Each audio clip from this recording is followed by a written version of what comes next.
Today's topic is the ultimate safe harbor plan guide. So we are going to be discussing or going over some frequently asked questions, or they should be frequently asked questions about safe harbor 401k plans. And hopefully by the time we're done with this, you'll have a better understanding of how safe harbor works. All right. So what will Safe Harbor do for you? What safe harbor contributions do for the plan sponsors is allow the highly compensated employees to defer the maximum regardless of what everybody else or what the rank and file defers. Because without a safe harbor contribution, the amount that a highly compensated employee can defer is limited by the average of what the rank and file defers. All right, so we are going to go through the questions that we've got on our website. First thing is, what is a safe harbor? What is a safe harbor? A safe harbor is a type of contribution, as we said, it's a type of contribution that allows the employer, the plan sponsor, to pass certain tests. There are two types of safe harbor contributions. There's a 3% safe harbor non-elective, which goes to everybody who's eligible. That doesn't mean all your employees. And 3% of what? It's 3%, oh, thank you. 3% of their compensation for the year, which is usually for rank and file employees, their W-2. So it's 3% for the eligible employees, all right? Or you can have a safe harbor match, which works out to be 4% of somebody's wages. But the difference, yes, the match is higher, but it only goes to people who are deferring. And if somebody only defers a 1%, what's the safe harbor match amount? 1%. Yeah, you know, if somebody's deferring 1%, they get 1%. If somebody's deferring 2%, they get 2%. Caps out at 4. If somebody's deferring 10%, they get 4%. Okay, so what is a safe harbor contribution really? It's a mechanism to allow highly compensated employees to do their budgeting and for them to know that they can defer the maximum before the end of the year. Okay. Another question is, can you skip handing out the notices?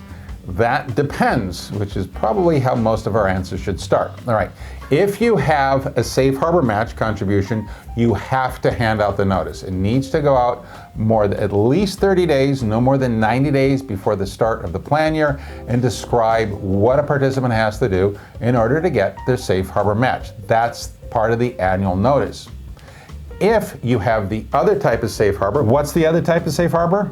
3% non-elective. Right, so the 3% safe harbor non-elective has two different rules on the notice. You don't have to hand out your safe harbor notice, but then you lose some other options. If you hand out your safe harbor notice, which we give to our clients, all right, you get to keep some more options with your plans. Who will be doing this? Hunter Benefits prepares the notices. It's part of the annual notice package. We will be preparing that for the employers. That's our responsibility for all of our clients. Depending on the relationship we have with you, it's normally the employer's responsibility to hand out the notices, but we do have an extra premium service where we can take care of that for the plan sponsor. And handing out the notices, depending on how you communicate with your employees, can be by email. It can be by email. If we're doing it, we only do it by mail. Okay. Is there a fee for the safe harbor notice? Yes. Not all of our clients have safe harbor notices, so we charge more for doing that, for providing that extra service.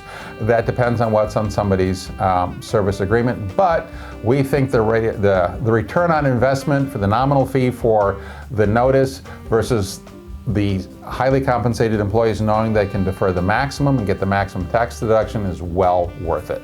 When is it due? When is the safe harbor notice due? A safe harbor notice is due between more than 30 days and less than 90 days before the start of the plan year. So that is the extremely correct technical answer. Yes. Most plans have 12/31. Right. So since most plans have a 12/31 plan year end, that means you need to hand it out during October or November, basically. So before December, you need to hand out your safe harbor notice. Now so the question, when is it due? That's true for a plan that's been around for a while. What happens when is the safe harbor notice due if it's a completely brand new plan that you're just starting now? I did not keep up on that memo. Okay, as soon as administratively feasible, all right? So if you're starting a plan today, well, okay, for March 15th, say, let's say you can get a plan up and running. You get an hour before we close, all right? You want a plan up and running by March 15th, that's less than 30 days away. Is that possible? Yes, because you're handing out the safe harbor notice as soon as administratively feasible for a brand new plan is okay. How long are you committed to your safe harbor contribution formula? Year to year, but it's what you do with your document, right? Correct. So, can an employer change their safe harbor contribution formula from one year to the next?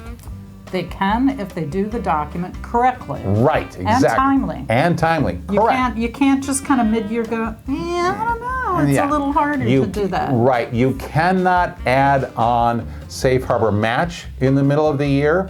You can now add on 3% safe harbor in the middle of the year. We're going to do a different answer, a little longer answer for that in just a minute here. But you can have safe harbor match 1 year, 3% safe harbor the next, nothing the next, back to 3% safe harbor, back to safe harbor match, 5 different formulas in 5 years. Okay, our document team's going to go nuts, but your staff isn't going to understand what's going on. However, other than it being annoying, it is actually completely legal. It is, but you better be good at the notice part. Oh yeah, you've got different notice, yeah. Yeah, all right. You gotta be good at the notice part if you're gonna do a lot of changes. Gotta get those notices out timely. Right. How late can you start a safe harbor contribution plan? I feel like it's a trick question because it's the difference it is. between can you get your document done and your notice out in time, and whether your provider can do it in a timely manner for you, and then whether you're a new plan or an established plan. Correct. So the big answer is it depends, because how late can you start a safe harbor plan is not a simple yes/no question. Let's see if we can hit all of the highlights for this, all right? If you're starting a brand new plan, in order for the plan to be eligible for being safe harbor, it must be at least 3 months long. If you're doing a December plan year end, you need to have your plan start by October 1st. That's true for 3% safe harbor or safe harbor match, okay? You always need to have your safe harbor match decided on before the start of the plan year. If you're going to do safe harbor match, that needs to be in the plan document and in the notice before you start the plan year. Where it gets very variable, is that a real phrase I can use? Where it gets very variable is if you're doing 3%, okay? You can have a 401k plan started right now for 2023. We're still early in 2023 when we're filming. You can have a 401k plan started right now for 3%, without any safe harbor contribution, all right? But because the plan year's already started, you can't add safe harbor match, but you have until fall to add the 3% safe harbor non-elective. And if you blow through that deadline, because the plan's been around for more than 3 months, you can add safe harbor still, but it's going to be 4%. I almost did 3. It's going to be 4%, all right? So how late can you start a safe harbor plan? Depends on a lot of things. Is it a brand new 401k plan? Has the 401k plan provisions been around for at least 3 months? And do you want safe harbor match or 3%? As long as you make the 4% safe harbor non-elective contribution by December 31st of the following plan year, you're not too late, okay? Because you have to do all your non-discrimination testing corrections by 12/31. Well, we're again presuming you got a December plan year end. You have to do them all by the end of the following year. We are not talking about whether or not a contribution is deductible. You need to put some words on the bottom of that or somewhere, okay? All right. What we're talking about is what the IRS lets you do to make sure a plan is passing testing.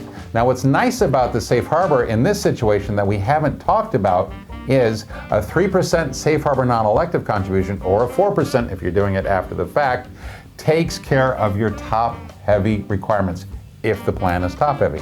Now, that's a different video.